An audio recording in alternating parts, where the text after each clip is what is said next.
መሞት ለሷ ስለሚያስደስታትና ከባድ ነገር እንደተወገደላት በጣም በደስታ ውስጥ ስለምትገኝ አልነገረችም ለአቶ አምናንም ለማንም።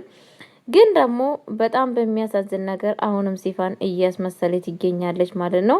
የወይዘሮ ሰማት እህት ጋር ሄዳ ምንድን ያለቻት እሷ በሞቷ በጣም ነው ያዘንኩት፣ በጣም ነው ልቤን የበላኝ በማለት እንግዲህ ያዘን ልብሷን ግጥም አድርጋ ለብሳ አጠገቧ ሄዳ እያለቀሰ ትገኛለች ማለት ነው። እንግዲህ የወይዘሮ ሜርሲ እህት ደግሞ ያለቻት ነገር ምንድነው ስንባል ምን ነበረ ከሷ ጋር ያወራሹ ስትላት ያለውን ነገር እሷ ሜርሲን እንደምትፈራትና ሜርሲ የሷ ጠላት እንደሆነችና ወይዘሮን ሜርሲን ጠብቂልኝ እንዳለቻት ሁሉ ነገር ትነግራታለች ማለት ነው። እህትየዋ ደግሞ እንግዲህ ምንድነው ያለቻት ከወይዘሮ ሰማት ጋራ በፊት የተባባላችሁትን ከኔ ጋራ እንድትጨርሺ እፈልጋለሁ ትላታለች ማለት ነው።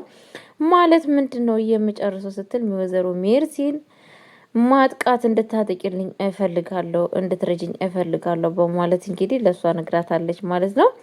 ሲፋን እንግዲህ በጣም በሚያሳዝን ነገር በአሁን ሰዓት ሁሉን ነገር እቅዳቸውን በእያንዳንዱ እንደ እባብ በደረቷ እየተሳበች እያወቀች ትገኛለች ማለት ነው። የወይዘሮ ሜርሲ እህት ጥሩ ነገር አደረገች ብዬ አላስብም። ያደረገችው አሁንም የአንበሳ መንጋጋ ውስጥ እንደገባች አልገባትም ማለት ነው። ምክንያቱም ሲፋን ማለት ለነሱ አንደኛ አጥቂ መሆኗን አለመረዳቷና አለማወቋ እጅ እንድትሰጥ አድርጓታል ማለት ነው። ቤተሰቦቼ መሆን የሌለበት ነገር እንደዚሁም ደግሞ ሜርሲ በጣም አብሮ እንደሚስማሙ አብሮ እንደሚሰሩ ብታቅ ምንድን ነው የምትለው?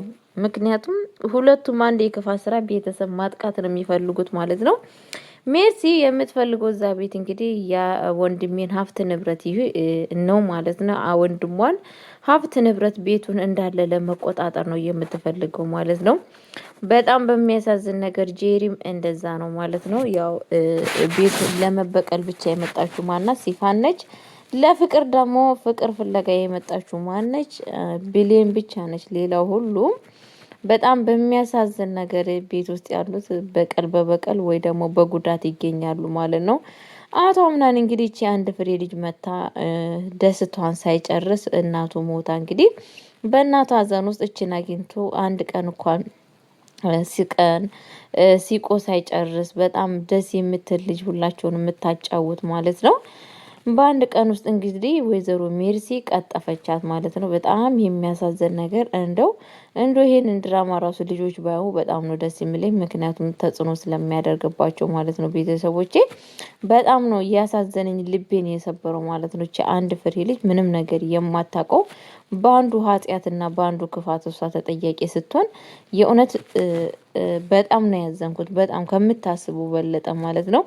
እቺ ልጅ ግን በጣም ብልትና በጣም አስተዋይ ልጅ ስለሆነች በጣም አቶ አምናንንና ብሌንን በጣም እያጠጋጋቻቸው ነበረ ማለት ነው። ግን ደግሞ ምን ያደርጋል ሜርሲ እንደዚህ አድርጋታለች ማለት ነው። በእርግጠኝነት ግን እኔ እንደማስበው እቺ ልጅ የምትተርፍ ትመስለኛለች ማለት ነው ከፈጣሪ ጋራ ይምኪን ከታች አንድ ሰው ምናምን ካያና የሆነ ነገር ካለ ያተርፏታሉ ብዬ አስባለሁ ማለት ነው። ወይዘሮ ሜርሲም ልኳን ታገኛለች ብዬ አስባለሁ ማለት ነው። በእርግጥ ወይዘሮ ሜርሲ በአሁን ሰዓት የምታደርገው ነገር በጣም አስጠሊና በጣም የሚቀፍ ነገር ብታደርግም ግን ደግሞ እውነት ብዬ ነግራችኋለሁ። ነገ ተነገ ወዲያ እውነቱ መጋለጡ የማይቀር ጉዳይ ነው። ነገሮች ሁላ ሰዓትና ጊዜ ይፈልጋሉ እንጂ መጋለጣቸው አይቀሩም። ያን ጊዜ ግን የሚገቡበት ቀዳዳ መጥፋቱ በጣም ነው የሚከብደው ማለት ነው። ቤተሰቦቼ ሁሌም ክፉ ሰዎች በጊዜው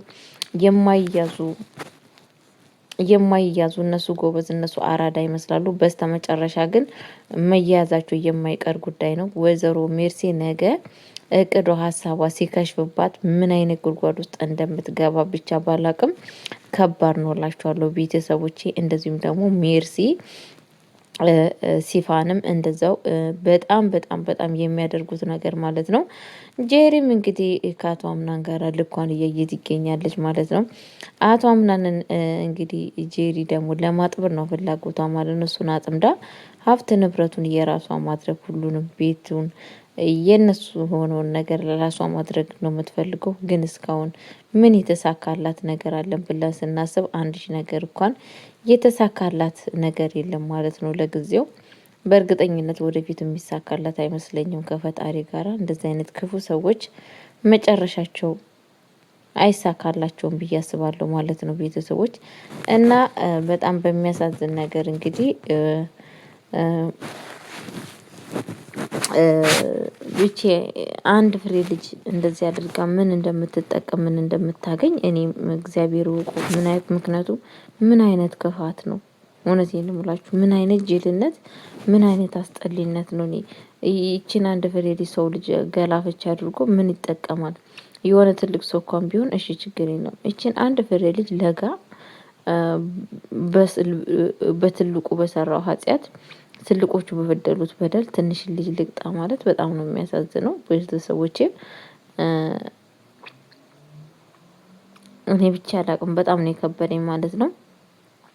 ብቻ እኔ አላቅምና ምን እንደሚፈጠር አቶ አምነን ይሄንን ነገር ሲያውቅ ነገሮቹን ሁላ ቤት ውስጥ ያለውን ችግር ሲያውቅ ምን አይነት ውሳኔ እንደሚወሰን